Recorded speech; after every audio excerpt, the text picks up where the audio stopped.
चलो जो આપણે ચેપ્ટર નંબર 19 નું નીટ જોતા હતા એમાં આપણે છેલ્લા લેક્ચરમાં 70 એમસીક્યુ સોલ્વ કરાયા હતા 1 થી 70 હવે આપણે 71 માં એમસીક્યુ થી શરૂઆત કરવાની છે બરાબર પેજ નંબર 229 ઉપર 71 માં એમસીક્યુ આપેલો છે મટીરીયલમાં ત્યાંથી આપણે શરૂઆત કરીને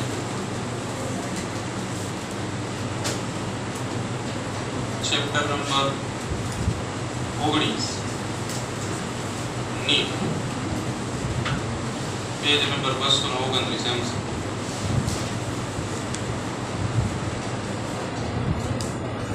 चलो હવે 71 માં એમસીક્યુ જો એમસીક્યુ की क्या રીતે છે કે કોઈ વ્યક્તિ છે જે ખોરાક અથવા તો પીણા લેતો નથી ખોરાક ખાતો નથી કે કોઈ પીણું જે છે એ પીતો નથી તો તેના મૂત્રમાં ખાલી જગ્યા હશે ખોરાક નહીં લે એટલે પ્રોટીન ન બને અને પ્રોટીન ન બને તો શું થાય કે શરીરમાંથી મુક્ત થતો યુરિયા જે છે એ બને નહીં એટલે 71 માં જવાબ આવશે ઓછો યુરિયા 72 માં એમસીક્યુ માણસ તેના આહારમાં વધુ પ્રમાણમાં પ્રોટીન લે છે તો તે ખાલી જગ્યાનું વધુ ઉત્સર્જન કરશે પ્રોટીન વધારે એટલે શું થાય યુરિયા જે છે ને એ વધુ માત્રામાં મૂત્રમાંથી મુક્ત થાય એટલે યુરિયા જે છે એ વધુ માત્રામાં ત્યાગ કરાવશે 73 છે રુધિર કેશિકા કુછ ગાળણ માના જરૂરી દ્રવ્યોનું પુનઃ શોષણ ખાલી જગ્યામાં થાય છે જરૂરી દ્રવ્યોનું પુનઃ શોષણ શેમાં થશે તો જરૂરી દ્રવ્યોનું પુનઃ શોષણ જે છે નિકટવર્તી કુચડામય પ્રદેશ એટલે કે નલિકા પીસીડી માં થશે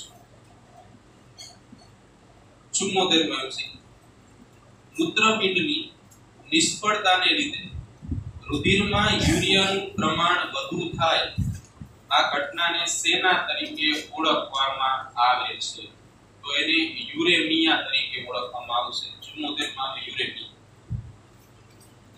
નેક્સ્ટ 75 માં એમસીક્યુ એનસેટ ની ટેક્સ્ટ બુક નો બેઠો મનુષ્યના મૂત્રપિંડમાં 24 કલાકમાં ઉત્પન્ન થતું કુલ ગાળણ ખાલી જગ્યા જેટલું છે કુલ ગાળણ 180 લીટર જેટલું હોય 76 મૂત્રપિંડમાં રુધિર કેશિકા કુછ ખાલી જગ્યા સાથે સંકળાયેલું છે તો ક્ષારનું પુનઃ શોષણ એ નથી કરતું મૂત્રનું એકત્રીકરણ એ નથી કરતું મૂત્રાશય કરે છે રુધિર ગાળણ દ્વારા મૂત્ર નિર્માણ અને નલિકામાં સ્ત્રાવ રુધિર કેશિકા કુછનું કાર્ય શું છે તો રુધિર ગાળણ દ્વારા મૂત્ર નિર્માણ રુધિરનું ગાળણ કરે અને ગાળણ દ્વારા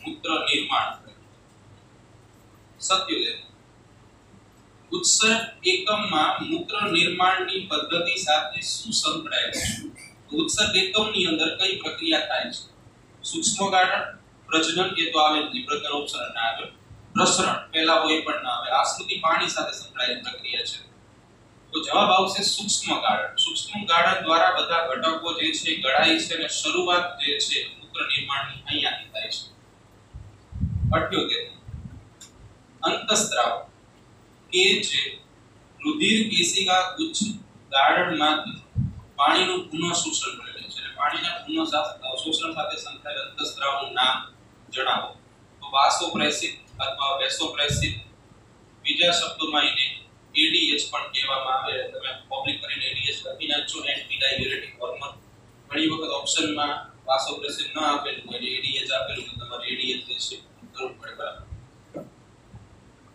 79 રુધિર કેશિકા કુછ ગાળણમાંથી ખાલી જગ્યા દ્વારા ગ્લુકોઝને પાછો મેળવી શકાય છે તો આપણે ટેક્સ્ટમાં ભણી ગયા છે કે ગ્લુકોઝ જે છે સક્રિય વહન દ્વારા પાછો મેળવાય છે સક્રિય વહન 80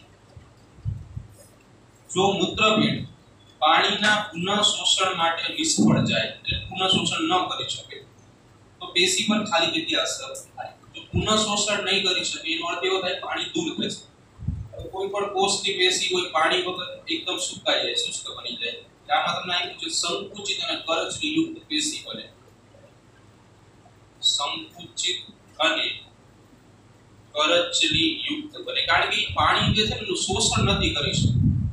શોષણ ન કરે એટલે પાણી ગુમાવવું પડે। કોના જેવું છે કે આપણે સૂકી દ્રાક્ષ હોય એની અંદર પાણી નથી તો એ કેવી કરચલી જેવી લાગે, એને તમે પાણીમાં નાખી પાણીનું શોષણ કરશે એટલે ફૂલાઈ જાય। જનરલ કન્ડિશનમાં સામાન્ય પરિસ્થિતિમાં કોઈ પણ કોષો અને પેશી જે છે એ ફૂલાયેલા હોય, કારણ કે એની અંદર પાણી છે। પાણી કોઈ પણ જીવંત માધ્યમમાં જોવા મળતું મહત્તમ માત્રામાં જોવા મળતું દ્રવ્ય છે, એના કારણે ફૂલાયેલા હોય। પાણી નીકળી જાય એટલે કેવા બને? સંકુચિત અને કરચલી યુક્ત બનશે। 81 છે મૂત્રપિંડ નલિકામાં રુધિર કેશિકા ગુચ્છ ગાળણમાંથી ક્લોરાઇડ આયન એટલે કે Cl આયનનું પુનઃ શોષણ ફરી વખત પાછું પ્રાપ્ત કરવાની ક્રિયા ખાલી જગ્યા દ્વારા થાય છે। નિષ્ક્રિય રીતે થાય એટલે એને પ્રસરણ કહેવાય। આપણે કાલે પ્રસરણ વિશે ભણ્યા હતા, એમાં આપણે કીધું એક પ્રકારનું નિષ્ક્રિય વહન છે જ્યાં કોઈ પણ પ્રકારની આપણે ઊર્જા વાપરતા નથી। નેક્સ્ટ 82મો એમસીક્યુ મૂત્રપિંડનું મુખ્ય કાર્ય શું છે તમારે આપણે પસંદ કરવાનું છે। સક્રિય શોષણ, સૂક્ષ્મ ગાળણ, પસંદગીમાન પુનઃ શોષણ। સક્રિય શોષણ મૂત્રપિંડ દ્વારા ક્યારેય થતું નથી, બરાબર? માત્ર એના અમુક ભાગો છે જે અમુક ઘટકો માટે તે સક્રિય શોષણનો સહારો લે છે। સૂક્ષ્મ ગાળણ બાહ્યની કોથળીમાં થાય જ છે। પસંદગીમાન પુનઃ શોષણ પણ આપણે કરીએ છીએ, એટલે 2 અને 3 બંને જવાબ આવશે।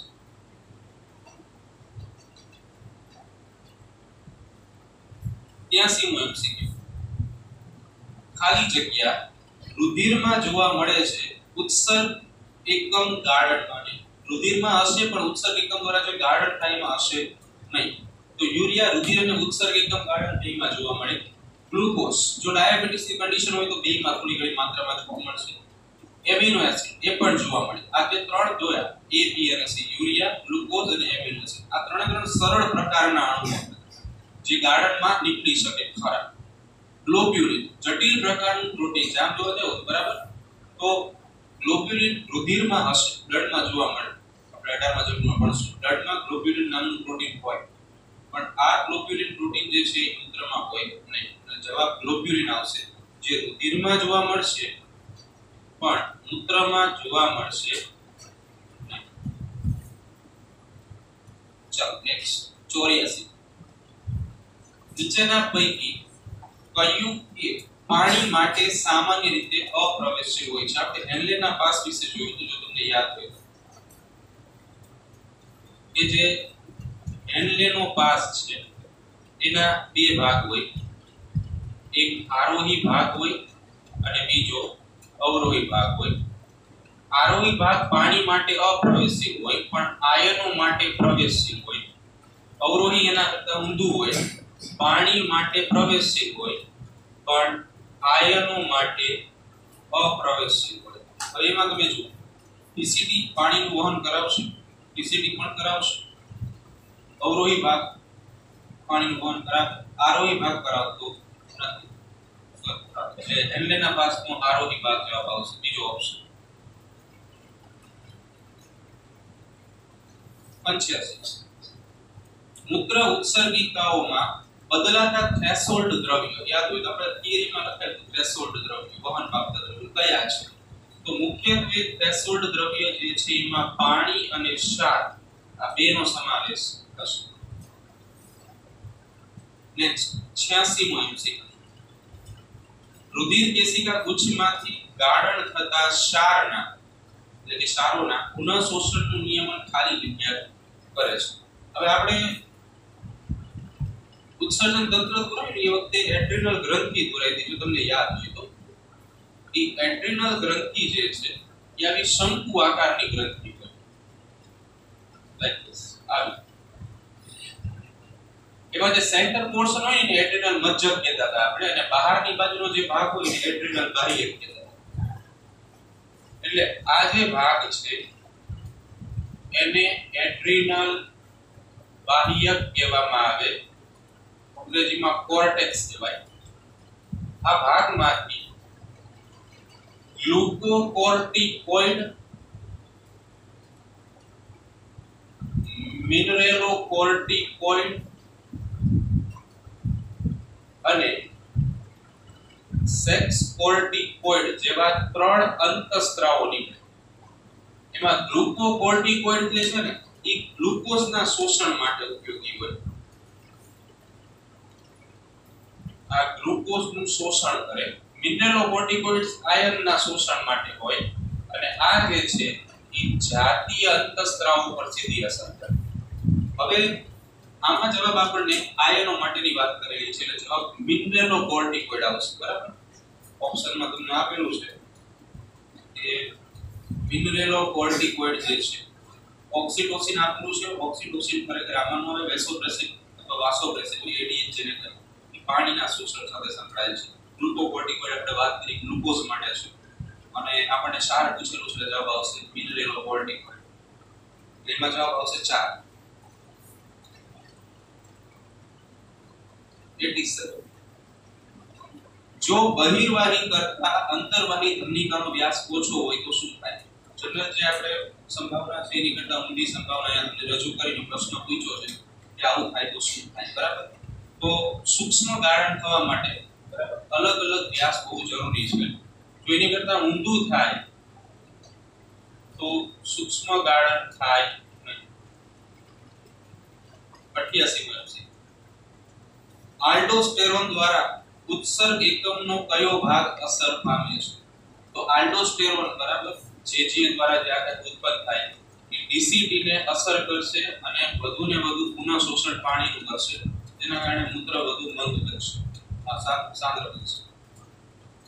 89 મૂત્રની સાંદ્રતા કયા અંગ ઉપર આધાર રાખે? ખરેખર અહીંયા કયો ઘટક આવે?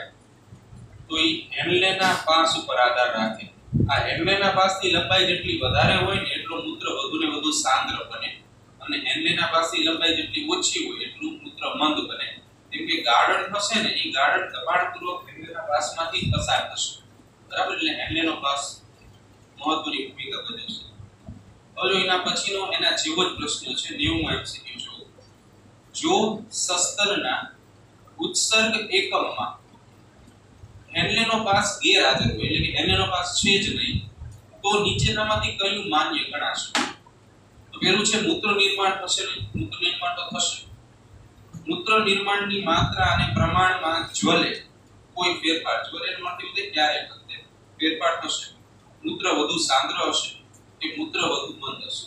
તો હેન્લેનો પાસ સાંદ્રતા ઉપર અસર કરે છે એટલે મૂત્ર વધુ મંદ હશે. 91 એમસીક્યુ રુધિર કેશિકા ગુચ્છમાં સૂક્ષ્મ ગાળણમાં રુધિરમાંથી ખાલી જગ્યા બાઉમિનની કોથળીમાં ગાળણ પામતું નથી. એમિનો એસિડ મોનોમર છે, પોલીપેપ્ટાઇડ પોલિમર છે, ગ્લુકોઝ મોનોમર છે, ફેટી એસિડ મોનોમર છે. મોનોમર નીકળી શકે, નાના અણુ આરામથી નીકળી શકે, મોટા અણુઓ ન નીકળી શકે. એટલે આમાં જવાબ આવશે પોલીપેપ્ટાઇડ. 92 એમસીક્યુ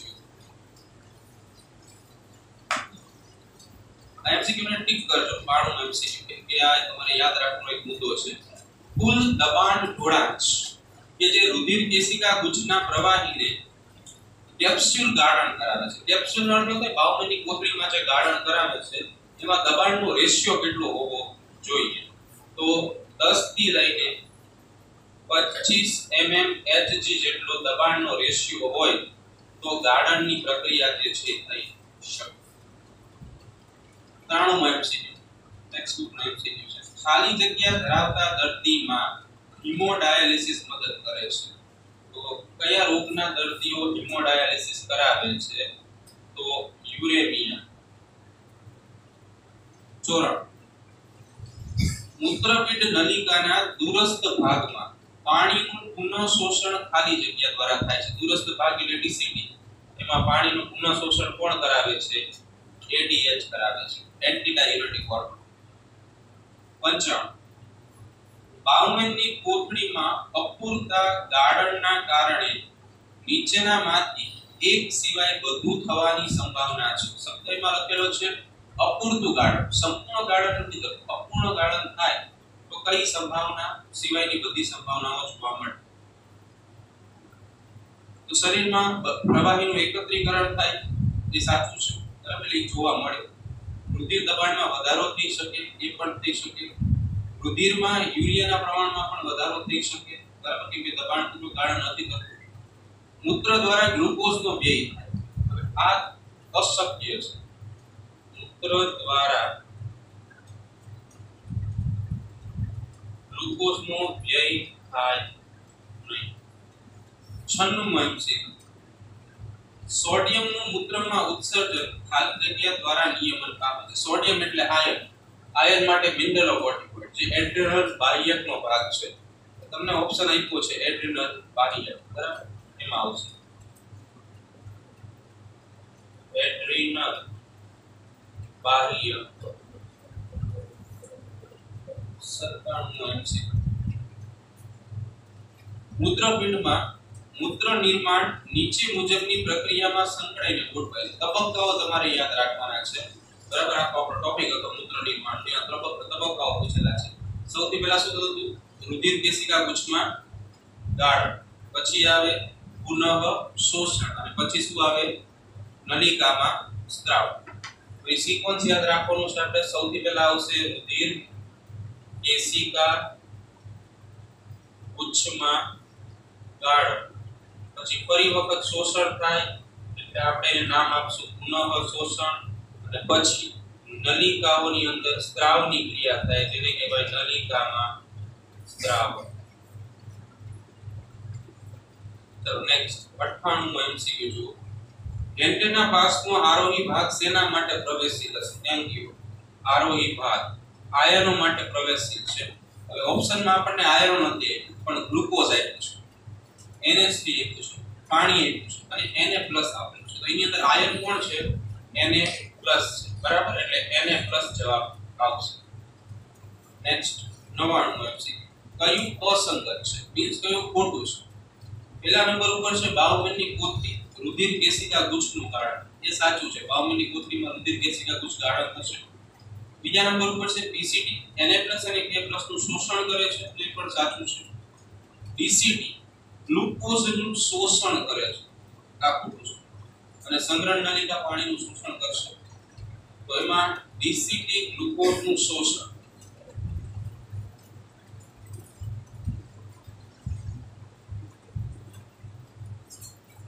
સોમો MCQ,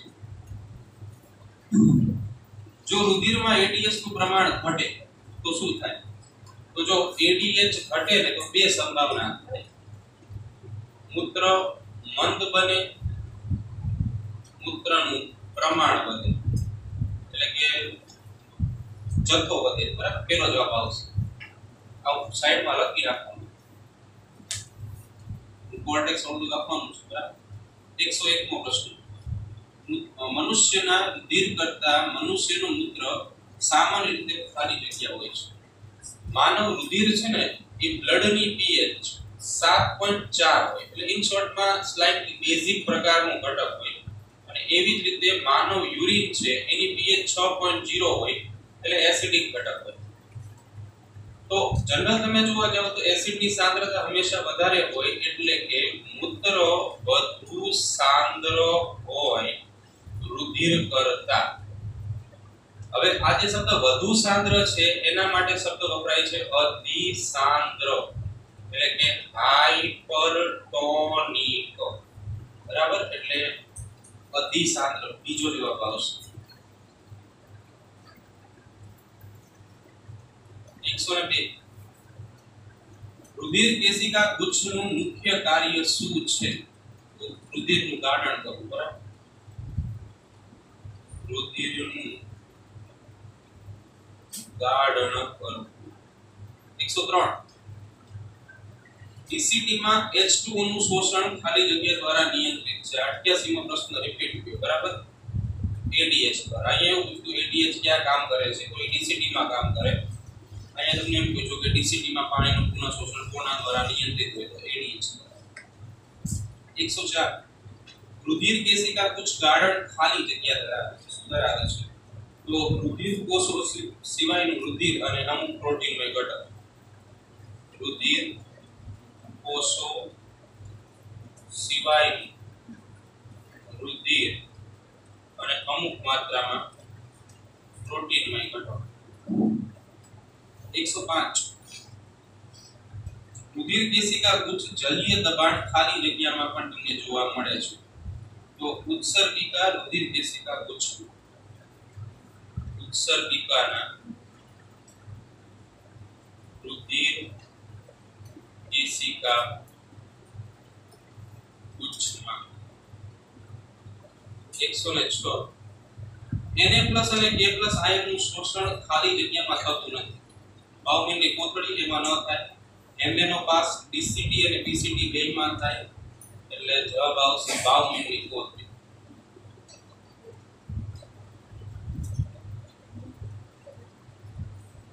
107 ગાળણ કે જે બાઉમેનની કોથળીની ગુહામાં એકત્ર થાય છે તે ખાલી જગ્યા ધરાવે છે બરાબર જો હવે 104 નો પ્રશ્ન જો એમાં પ્રશ્ન શું હતો रुधिर केशिका गुच्छ ગાળણ એટલે रुधिर केशिका गुच्छની અંદર જે કંઈ ગાળણ થશે એમાં કયા ઘટકો હાજર હશે 107 નો પ્રશ્ન છે ગાળણ કે જે બાઉમેનની કોથળીમાં એકત્ર થાય છે ધ્યાન રાખજો કોથળીમાં એકત્ર થાય એનો અર્થ થાય મૂત્ર બન્યું છે સામાન્ય ગાળણ એટલે જે કંઈ ઘટકો ગળાય છે એની વાત કરે છે रुधिर कोषો ક્યારે ગાળણમાં ભાગ ન લે એ સીધા નીકળી જાય એટલે 107 માં જવાબ આવશે પ્રોટીન સિવાયનો रुधिर રસ જે છે ને એ બધો ગળાશે અને મૂત્ર સ્વરૂપે બહાર આવશે પ્રોટીન સિવાયનો रुधिर રસનો ભાગ જે છે એ ગળાશે 108 હેન્ડલેનોપાસ ખાલી જગ્યાના પ્રાથમિક પુનઃ શોષણ માટે છે મહત્વનું કામ હેન્ડલેનોપાસનું શું છે તો હેન્ડલેનોપાસની લંબાઈ જેટલી વધારે હોય એટલી સાંદ્રતા વધુ હોય એનો અર્થ એવો થાય કે 100 પાણીના પુનઃ શોષણ સાથે સંબંધિત છે 108 માં પાણી આવશે 109 રુધિરના ડાયાલિસિસને ખાલી જગ્યા કહે છે ત્યાં લોકો સાધન ડાયાલાઇઝર એટલે એને કહેવાય કૃત્રિમ મૂત્રપિંડ કહેવાય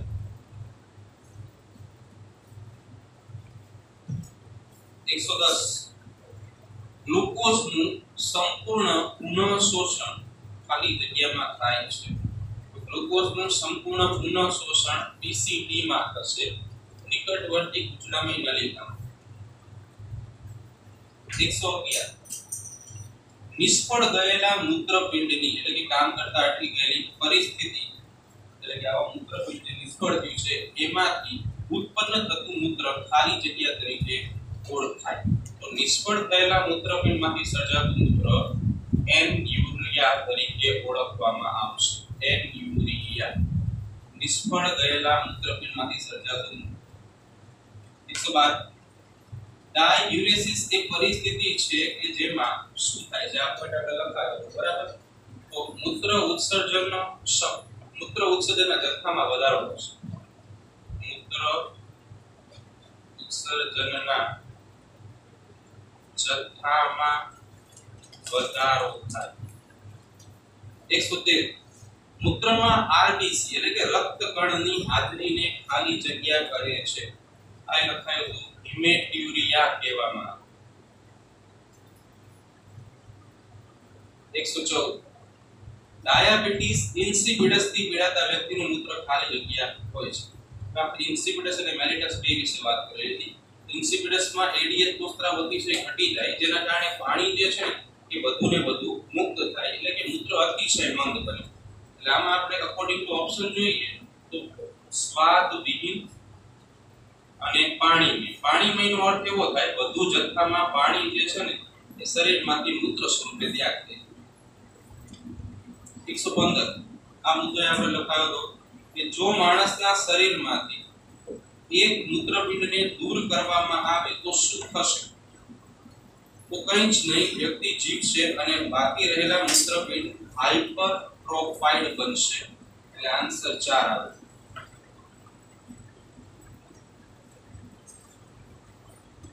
116 ઉભયજીવીઓમાં કયા પ્રકારનું મૂત્રપિંડ જોવા મળે છે મેટાનેફ્રિક મનુષ્યમાં જોવા મળે કાપડામાં બરાબર સસ્તનમાં જોવા મળે અહીંયા આપણે વાત ઉભયજીવી માટે કરી છે તો એમાં મિસોનેફ્રિક પ્રકારનું મૂત્રપિંડ જોવા મળશે મિસોનેફ્રિક બરાબર તથા ઉભયજીવીમાં સસ્તનમાં પૂછે તો મેટાનેફ્રિક. 117 ડાયાબિટીસ ઇન્સિપિડસ દર્દી વધુ પાણી પીવે છે. એટલે જે વ્યક્તિને ડાયાબિટીસ ઇન્સિપિડસ છે એ વધુ માત્રામાં પાણી પીવે છે, એક શોર્ટમાં એને તરસ વધારે લાગે છે. કારણ તેમના મૂત્ર દ્વારા ખાલી જગ્યા વધુ ખેંચાય છે. શાક, ઇન્સ્યુલિન અંતઃસ્ત્રાવ છે, બરાબર, પ્રોટીન કે પાણી. તો શરીરમાંથી વધુ માત્રામાં પાણી મૂત્ર દ્વારા જાય છે, એટલા માટે પાણીની અછત પડે, એટલા માટે એને વધુ તરસ લાગે અને એટલે જ વધુ પાણી પીવે. 118 જેનું મૂત્રપિંડ યોગ્ય રીતે કાર્ય કરતું નથી તે વ્યક્તિના રુધિરમાં ખાલી જગ્યાનું પ્રમાણ વધે.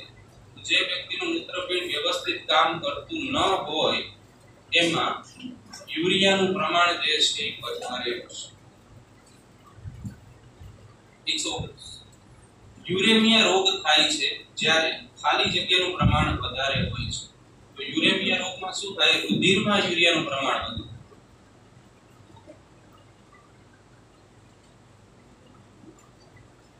120 કીટોન્યુરિયા એક ખાલી જગ્યા છે. મૂત્રમાં કીટોન કણોની વધુ પડતી હાજરી. મૂત્રમાં કીટોન બોડી વધુ એટલે એના કણો વધારે. 121 મૂત્રની લાક્ષણિક ગંધ એટલે કે મૂત્રની વાસ છે એ ખાલી જગ્યાના કારણે હોય છે. તો એની અંદર જોવા મળતા યુરિનોઇડ્સ પદાર્થોના કારણે. 122 મૂત્રાશયમાં મૂત્રત્યાગના સંદેશાઓ ખાલી જગ્યા પ્રમાણે ઉદ્ભવે છે. ત્યાં સ્ટાર વિકલ્પ એવું કહેવા માંગે છે કે મૂત્રાશયની અંદર કેટલી માત્રામાં મૂત્ર ભરાયેલું હોય ત્યારે મૂત્રાશય જે છે મૂત્રત્યાગ માટેના સંદેશાઓ આપશે. તો એ કદ વોલ્યુમ જે છે તમને તમારે શોધવાનું છે. 220 ml મૂત્ર 220 ml મૂત્ર જ્યારે મૂત્રાશયમાં ભરાઈ જાય ને એ સમયે મૂત્રાશય જે છે CNS સેન્ટ્રલ ન્યુરલ સિસ્ટમ ને સંદેશાઓ આપે, બરાબર, અને મૂત્રત્યાગના સંદેશાઓ ક્રિએટ કરે અને એના કારણે મૂત્રાશયમાંથી મૂત્રનો ત્યાગ. 123 મૂત્રપિંડ કાર્યની ચકાસણીમાં મુખ્યત્વે કયો પદાર્થ વપરાય છે? તો જો જનરલી તમને ઓપ્શન ક્રિએટિનાઇન આપેલા છે જે ખુદ એક પોતે ઉત્સર્ગ દ્રવ્ય છે. સોડિયમ, યુરિયા અને ઇન્સ્યુલિન છે. આમ જોવા જાય ને તો ઇન્સ્યુલિન એક અંતઃસ્ત્રાવ કે જે ગ્લુકોઝના પાચન સાથે સંકળાયેલો છે. જો મૂત્રમાં ગ્લુકોઝનું પ્રમાણ વધારે હોય ને તો ઇન્સ્યુલિનની સારવાર દ્વારા આપણે સમજી શકાય. એટલે એમાં જવાબ ઇન્સ્યુલિન આવશે. બીજા કે ઓપ્શન મેચ થતા નથી. એમાં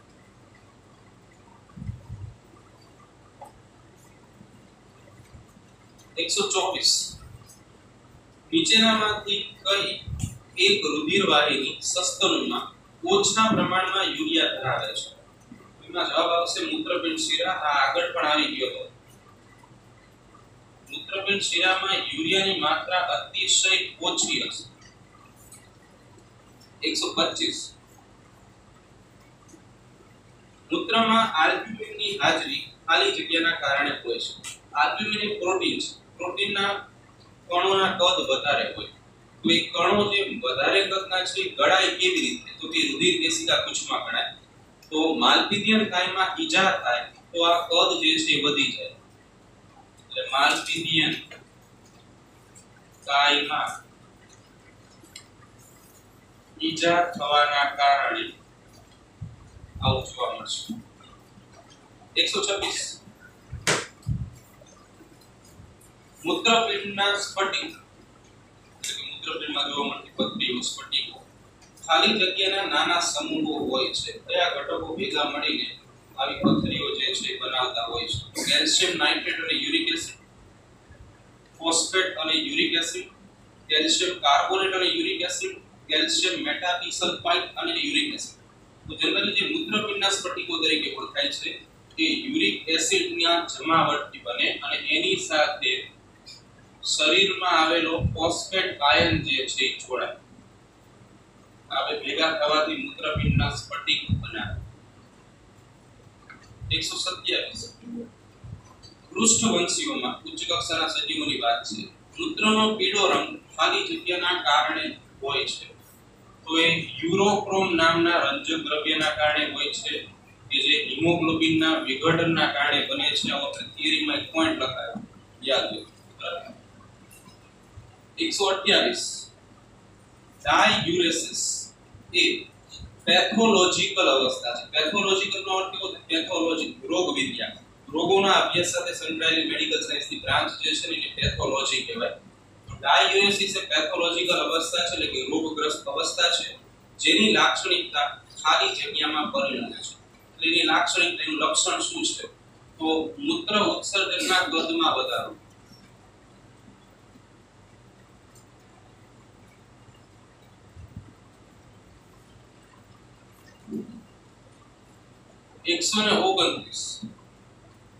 આપણે ભેજવાળી અને ઠંડી ઋતુમાં શા માટે વધુ મૂત્ર નિકાલ કરીએ છીએ? ઓપ્શનમાં છે તો ઉત્સર્ગ એકમો દ્વારા પાણીના શોષણની નિષ્ક્રિયતા, તો ઉત્સર્ગ એકમ જે છે પાણી ઓછું શોષે છે. બીજું, મૂત્રપિંડ વધુ સક્રિય બને છે. જો મૂત્રપિંડ વધુ સક્રિય હોય તો પાણી વધારે શોષાય તો મૂત્ર સાંદ્ર બને છે. પરસેવો ઘણો ઓછો થાય છે અને એડીએચ નો સ્ત્રાવ વધે છે. જો એડીએચ નો સ્ત્રાવ વધે તો મૂત્ર વધુ સાંદ્ર બને. પણ અહીં આપણે મંદની વાત કરીએ છીએ. તો આ દરમિયાન ઠંડી ઋતુઓ દરમિયાન પરસેવો ઓછો સ્ત્રાવ થાય છે અને પરસેવો ઓછો સ્ત્રાવ પામે તો એના કારણે શું થાય કે પાણીનો જથ્થો જે છે શરીરમાં વધે. હવે આ પાણીને ક્યાંક તો બહાર કાઢવું એટલે આપણે મૂત્ર મારફતે શું કરીશું? શરીરની બહાર કાઢીશું. એટલે મૂત્ર કેવું બને? મંદ બને. 129 એમ પૂરા કરી છે. સામે એક્સરસાઇઝ 3 છે. થોડા ઘણા એમાં ઈસી એમસીક્યુ છે, એનસીઈઆરટી બેઝ પણ છે. બરાબર, તો એ આપણે જોઈ લઈએ. કે 39 એમસીક્યુ છે. એક્સરસાઇઝ 3 234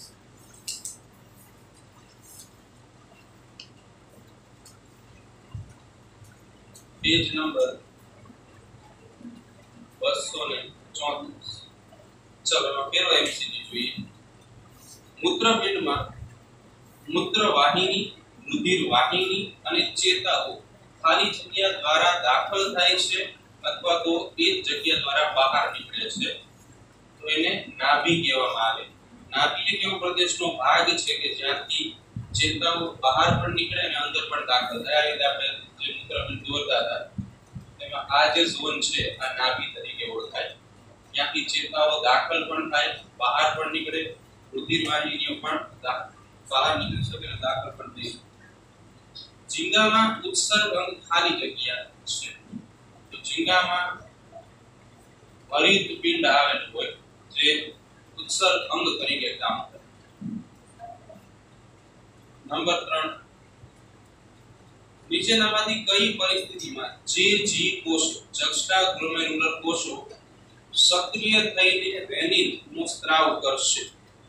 પહેલા નંબર ઉપર છે રુધિર રસમાં વધુ સોડિયમ આયન હોય ત્યારે, રુધિરનું કદ વધારે હોય ત્યારે, વધુ રુધિર કેશિકા ઉચ્ચ ગાઢ દબાણ હોય ત્યારે, એટલે કે જીએફઆર વધારે હોય ત્યારે, કે જીએફઆર ઘટે ત્યારે. તો આપણે જ્યારે નિયમન સમજાયું ત્યારે આપણે સમજાયું કે જ્યારે જીએફઆર ઘટે ને ત્યારે તે જક્સ્ટાગ્લોમેરુલર એપેરેટસ સક્રિય થાય અને આ જીએફઆર ને વધારવાનું કામ જેજીએ નું છે. એટલે જવાબ આવશે જીએફઆર માં જ્યારે ઘટાડો થાય ત્યારે જેજીએ જે છે વધુ સક્રિય બને છે. ચોથો એમસીક્યુ જોડકા જોડવાના છે. એમાં સ્તંભ 1 અને સ્તંભ 2 આપેલા છે. પહેલા નંબર ઉપર તમને આપેલું છે પીસીટી. તો પીસીટી માં આવશે 70-80% પાણી અને ઇલેક્ટ્રોલાઇટ નું શોષણ કરે. સેકન્ડ નંબર ઉપર છે ડીસીટી. તો ડીસીટી જે છે H+ અને K+ નું શોષણ કરશે એટલે પહેલું. પછી આવે અવરોહી ભાગ, હેન્લેના પાસનો અવરોહી ભાગ. તો એની અંદર આવશે પાણી માથે પ્રવેશ એટલે ચોથું. હવે ડી માં અવરોહી લખેલું હશે, અહીંયા પૂછીને આરોહી કરો. ડી માં તમારે શું કરવાનું છે? જે અવરોહી છે એની જગ્યાએ શું કરશું? આપણે આરોહી કરશું. ડી માં મેળું બધાને.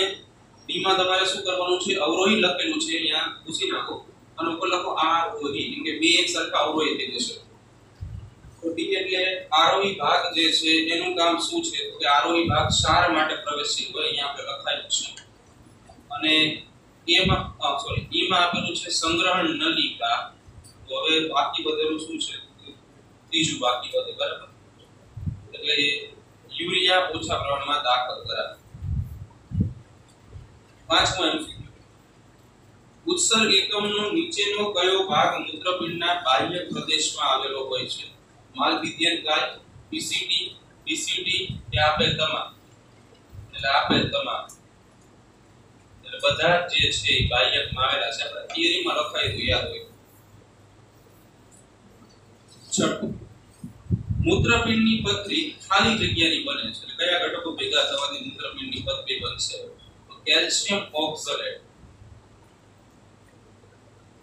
કેલ્શિયમ ઓક્ઝલેટ જે છે એ પથરી બનાવશે.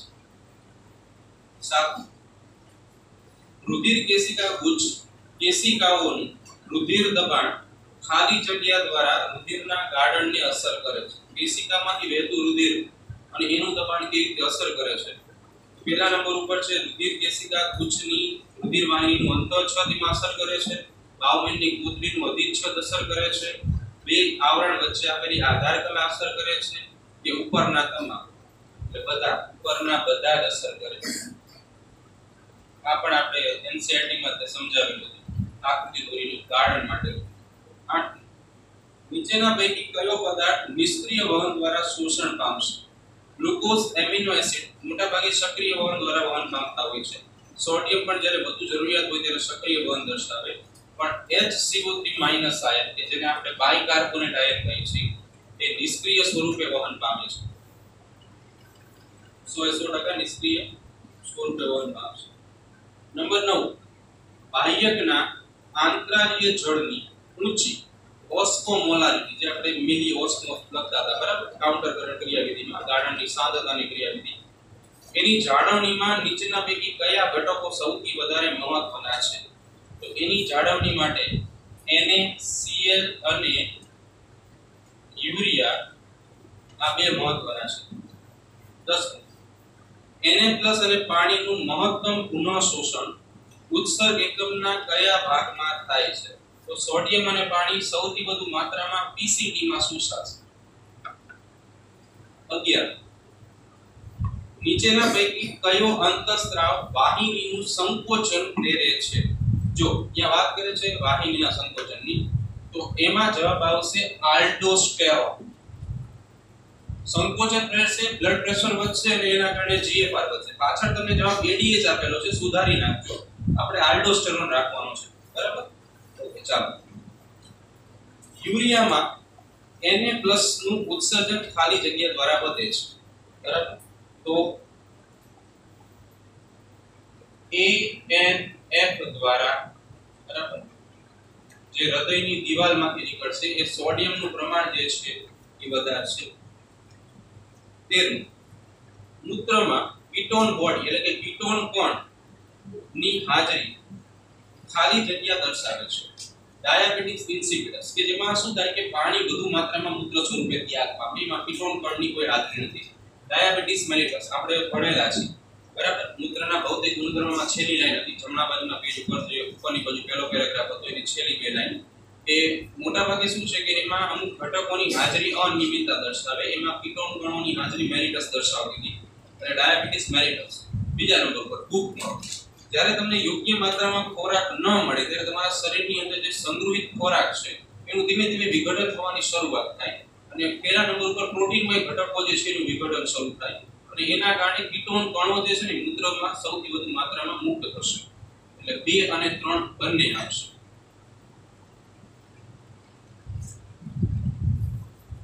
14મો MCQ છે, લાળ દ્વારા કયો નાઇટ્રોજન યુક્ત પદાર્થ નિકાલ પામે છે? થાયોસાઇનેટ ઓલરેડી લાળમાં હોય છે પણ અહીંયા ઓપ્શનમાં નથી. એટલે યુરિયા છે, ક્રિએટિનાઇન છે, HCO3 છે. HCO3 આપણો લોજિક જ જોડવું જોઈએ. HCO3 માં નાઇટ્રોજન છે જ નહીં એટલે આવે જ નહીં બરાબર. એટલે એમાં જવાબ આવશે યુરિયા. થોડી ઘણી માત્રામાં લાળમાં યુરિયા જે છે જોવા મળશે. 15, નીચેનામાંથી કઈ પરિસ્થિતિ મૂત્રપિંડ નિષ્ફળતામાં પરિણમે છે? મૂત્રપિંડ પછી કામ કરી શકતું નથી. તો યુરેમિયા થઈ ગયો હોય પછી મૂત્રપિંડ જે છે એ નિષ્ફળતામાં પરિણમે છે.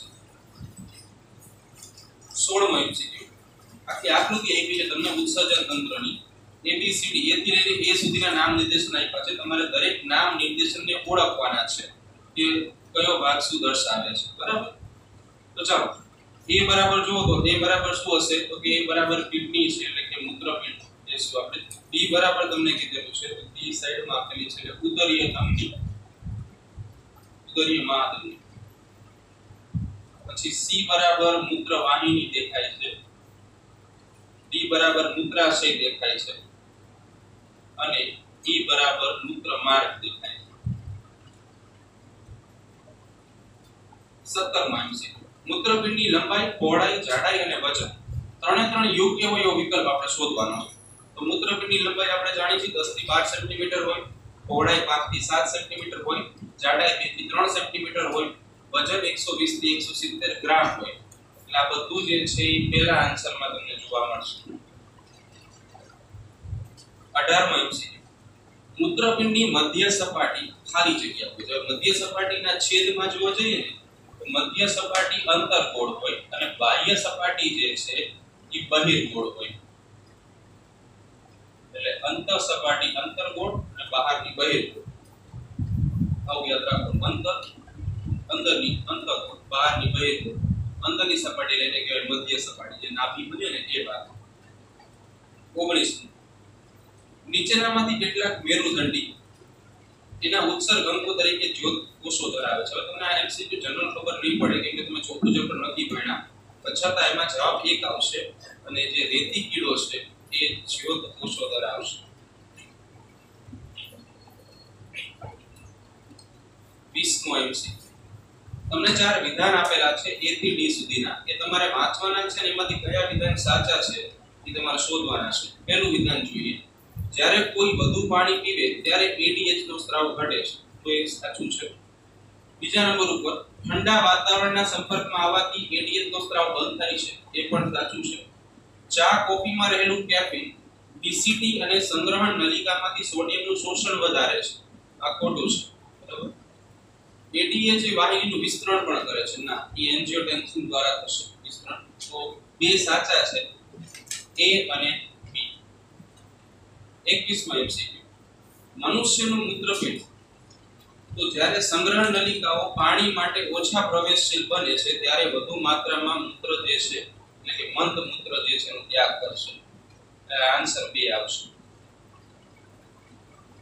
22 હવે જો આ પ્રશ્નમાં એવું છે કે મૂત્ર ત્યાગની પરાવર્તી પ્રક્રિયા માટે કયું વિધાન સાચું નથી હવે એમાં એક ઓપ્શનમાં S2 અને S3 આપેલું છે એ ખરેખર મસ્તિષ્ક ચેતાઓના નામ છે એ તમે 21મું ચેપ્ટર ભણશો ને એમાં આપણે નીટ ભણશું એ નીટમાં લખાવશું મસ્તિષ્ક ચેતાઓ કે NCERT માં બધી પૂરતી માત્રામાં નથી આવી એટલે કયું વિધાન સાચું નથી એ જોવાનું છે તો બાહ્ય મૂત્ર માર્ગના મુદ્રિકા વાલ્વની ચાલક ચેતાકોષોને અવરોધે છે ચોથો જવાબ જે છે સાચો આવશે એ અવરોધતા નથી પણ મૂત્ર ત્યાગ માટેના સંદેશાઓ આપે છે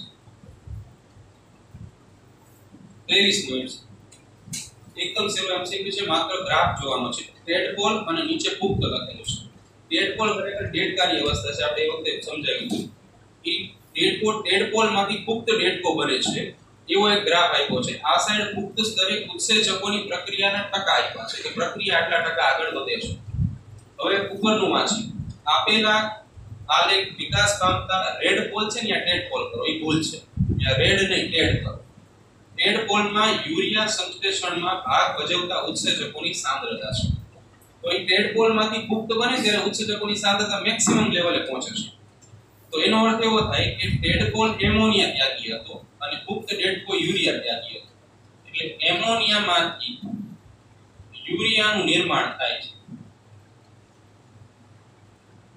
તમે આ રીતે ગ્રાફ જોશો ને ગ્રાફ આ રીતે છે તો આ લેવલે પહોંચે છે હવે અહીંયા મેક્સિમમ ઉત્સેચકોની સાંદ્રતા પહોંચે છે આ ભાગે અને અહીંયા તમે જુઓ તો કે પુખ્ત ડેડકો છે અને અહીંયા ટેડ પોલ છે તો ટેડ પોલ જે છે એમોનિયા ત્યાગી છે તો આ એમોનિયા જે છે એમાંથી શું કરશે પુખ્ત ડેડકો યુરિયાનો ત્યાગ કરશે 24મો એમસીક્યુ જોયો હવે એમાં તમને 3 અલગ અલગ પ્રાણી વિશેની વાત કરેલી છે આપેલ આકૃતિમાં કોકુ બ્રાઉન ઉંદર અને કાંગારૂ ઉંદરના મૂત્રપિંડ દેખાડેલા છે. હવે આગળ વાંચો.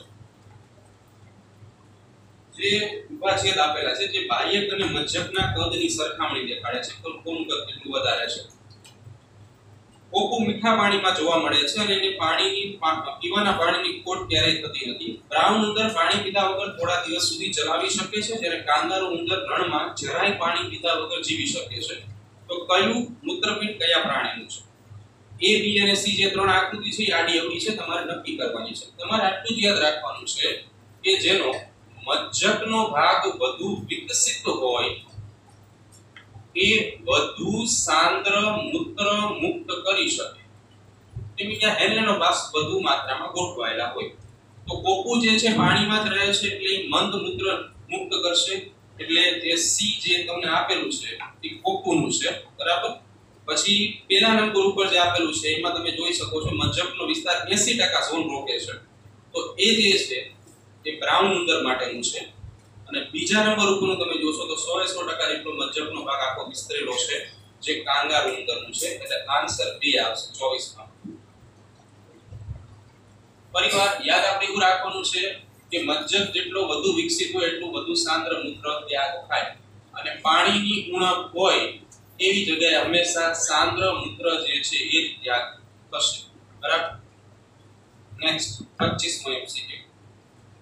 ધારો કે તમે કોઈ એક નવી દવા બનાવી રહ્યા છો, કાઉન્સમાં ડ્રગ્સ છે, બરાબર. ડ્રગ્સ ઝીરો નથી, ડ્રગ્સ છે. અને એવું જાણવા મળ્યું કે જ્યારે તેને મનુષ્યને આપવામાં આવે તો મૂત્રના કદમાં ખૂબ જ વધારો થાય છે.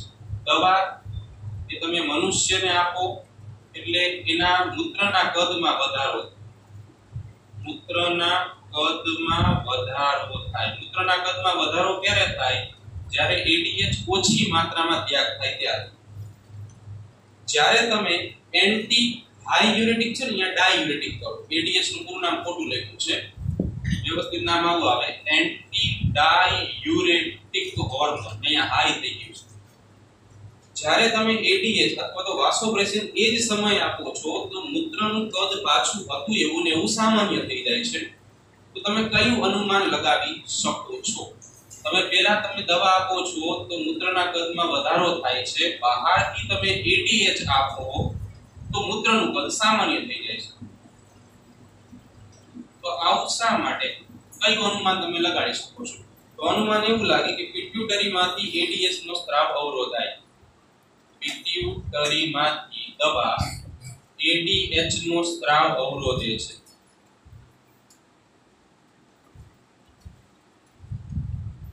બરાબર. 26 મનુષ્યના મૂત્રમાં રહેલા યુરિયાના પ્રમાણની સરખામણીમાં નીચેનામાંથી યુરિયા ધરાવતો ખોરાક કયો છે? તો કે પ્રોટીન. પ્રોટીન જે છે એનો બંધારણીય ઘટક છે એમિનો એસિડ. જ્યારે તમે ખોરાક લેશો એટલે રુધિરમાં એમિનો એસિડ બનશે. એમિનો એસિડમાંથી સૌથી પહેલા એમોનિયા બનશે. એમોનિયામાંથી પછી યુરિયા બનશે, બરાબર. એટલે આ પ્રોસેસ ચાલુ રહેશે પ્રોટીનના ખોરાકના કારણે. 27મો MCQ. 1, 2 અને 3 કોલમ આપેલી છે, એના માટે યોગ્ય વિકલ્પ તમારે પસંદ કરવાનો છે. પહેલા નંબર ઉપર તમને આપેલું છે PCT. તો PCT માટે હોય વધુ બ્રશ બોર્ડર ધરાવતા ઘનાકાર અધિચ્છદના કોષો છે અને સામેની બાજુએ જોઈએ તો ક્ષારો અને ઇલેક્ટ્રોલાઇટ્સનું બધું શોષણ કરે છે. બીજા નંબર ઉપર છે બાઉમેની કોથળીની અંદરની દિવાલ. તો એ પોડોસાઇટ્સ ધરાવશે. પોડોસાઇટ્સનું મુખ્ય કામ શું છે? પોડોસાઇટ્સનું મુખ્ય કામ ગાળણ સ્તરનો ભાગ છે. ત્રીજા નંબર ઉપર આપેલું છે હેલેના પાસનો પાતળો આરોહી ભાગ. તો એ ભાગ જે છે સરળ લાદીસમ અધિચ્છદ પેશી ધરાવે છે અને થોડા પ્રમાણમાં યુરિયાને દાખલ થવા દે છે. ચોથા નંબર ઉપર છે DCT.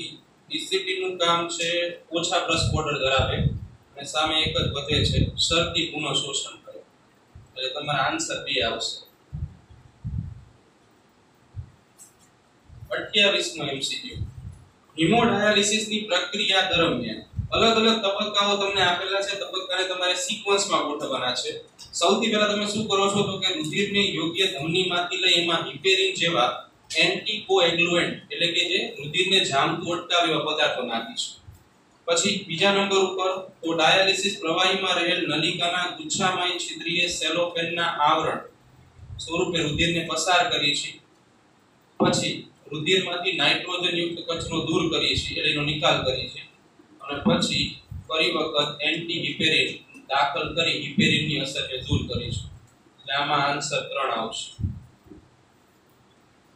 29મો પ્રશ્ન કયા વિધાનો સાચા છે તમારે જોવાના છે પહેલા નંબર ઉપર છે રુધિર કેશિકા કુચ ગાળણ એ રુધિર રસ જેવું સમસાંદ્ર હોય છે તો આ સાચું છે બીજા નંબર ઉપર જ્યારે મૂત્ર સંગ્રહ નલિકામાંથી પસાર થાય છે ત્યારે અધોસાંદ્ર એટલે ઓછું સાંદ્ર બને છે ખરેખર વધારે સાંદ્ર બને છે ત્રીજું છે દૂરસ્થ ગુચડામય નલિકામાં ગાળણ રસ સાંદ્ર હોય છે એ સાચું છે ચોથું ગાળણ જ્યારે હેન્ડલના પાસના અવરોહી ભાગમાંથી પસાર થાય છે ત્યારે તે અધોસાંદ્ર બને છે ખોટું છે અવરોહી ભાગમાંથી પાણી નીકળે એટલે વધુ સાંદ્ર બને બરાબર 30 નીચેનામાંથી કયું મંદ મૂત્રના ત્યાગ માટે જવાબદાર છે તો પેલું છે રુધિર કેશિકા ગુચ્છના દબાણમાં થતો ઘટાડો આ એ જવાબદાર છે 30 માં આવે પેલું બીજા નંબર ઉપર આવે રુધિર કેશિકા ગુચ્છના પ્રવાહમાં થતો ઘટાડો એ પણ મંદ મૂત્ર માટે જવાબદાર છે જીએફઆર માં થતો ઘટાડો એ પણ મંદ મૂત્ર માટે જવાબદાર છે એટલે 1 2 અને 3 બધા આવશે 31 માં એમસીક્યુ નીચેનામાંથી કયું મંદ મૂત્રના ત્યાગ માટે જવાબદાર છે તો વાસોપ્રેસિન એટલે કે એડીએચ નો ઓછો સ્ત્રાવ જે છે એ મંદ મૂત્ર માટે જવાબદાર છે એડીએચ નો ઓછો સ્ત્રાવ 32 જ્યારે એક વ્યક્તિ ઓછું મૂત્રપિંડ શોષણથી પીડાય છે ત્યારે નીચેનામાંથી કયો કારક રુધિરનું કદ જાળવી રાખવા માટે મદદ કરે છે તો મૂત્રપિંડમાં વધેલું ધમની દાબ આ ધમની દાબ વધે એટલે મૂત્રની સાંદ્રતા મેન્ટેન રહે 33 મો એમસીક્યુ રુધિરનું કદ અને રુધિર દાબ જ્યારે ઘટે તો એની પ્રતિક્રિયા એટલે કે રિએક્શનમાં કઈ પ્રક્રિયા નહીં થાય જો રુધિર દાબ વધે ને તો એએનએફ ની કોઈ પ્રક્રિયા એમાં થાય નહીં એએનએફ સીધું એન્જિયોટેન્સિન ની ક્રિયાવિધિ ઉપર આધાર રાખે છે એટલે એએનએફ નો સ્ત્રાવ નહીં થાય 34મો પ્રશ્ન મૂત્ર ત્યાગ દરમિયાન પરાનુકંપી પ્રક્રિયા ખાલી જગ્યાને પ્રેરે છે જો ડેટુસર સ્નાયુ સંકોચન મૂત્રાશયના સ્નાયુનું સંકોચન અને આંતરિક મૂત્ર માર્ગમાં મુદ્રિકા સ્નાયુનું શિથિલન એટલે બીજો ઓપ્શન આવશે મુદ્દાઓ વાંચવાના છે અને એન્જિયોટેન્સિન 2 વિશે કયા મુદ્દા સાચા છે એ જોવાના છે તો ચાલો જીએફઆર માં વધારો એન્જિયોટેન્સિન દ્વારા થશે બરાબર એટલે પહેલો મુદ્દો પછી બીજા નંબર પર બ્લડ પ્રેશર વધે બીપી એટલે બ્લડ પ્રેશર બરાબર બ્લડ પ્રેશર એટલે કે બીપી રુધિરના કદમાં ઘટાડો ન થાય આલ્ડોસ્ટેરોનની ક્રિયાવિધિમાં વધારો થાય રુધિર વાહિનીનું સંકોચન અને NA+ ના ઉત્સર્જનમાં વધારો ન થાય તમને આંકડો આપ્યો છે 4 સાચા છે સામાન્ય વ્યક્તિના મૂત્રમાં ગ્લુકોઝનું પ્રમાણ નોર્મલ વ્યક્તિના મૂત્રમાં ગ્લુકોઝનું પ્રમાણ 0 મિલીગ્રામ પ્રતિ ml હોય બરાબર ચાલો તમે અને તમારા સાથે અભ્યાસ કરતા સાથીદારો જ્યારે રુધિર દબાણ ઓછું હોય ત્યારે સોડિયમ આયનના પુનઃશોષણમાં નિયમન કરતો માર્ગ દોરો છો તો નીચેનામાંથી સાચો ક્રમ તમારે શોધવાનો છે સૌથી પહેલા શું થાય જક્સ્ટા ગ્લોમેરુલર એપેરેટસ અહીંયા JO એ લખ્યું છે અહીંયા JGA કરી નાખજો JGA આ JGA કામ કરે એટલે કે D આવે પછી આ JGA રેનિન મુક્ત કરે એટલે કે C આવે પછી એન્જિયોટેન્સિન 1 બને એ આપ્યું નથી પણ એન્જિયોટેન્સિન 2 આપ્યું છે એટલે E આવે પછી આવે આલ્ડોસ્ટેરોન મુક્ત કરે એટલે કે A આવે અને પછી આવે રેનિન પુનઃશોષણ એટલે કે B આવે બરાબર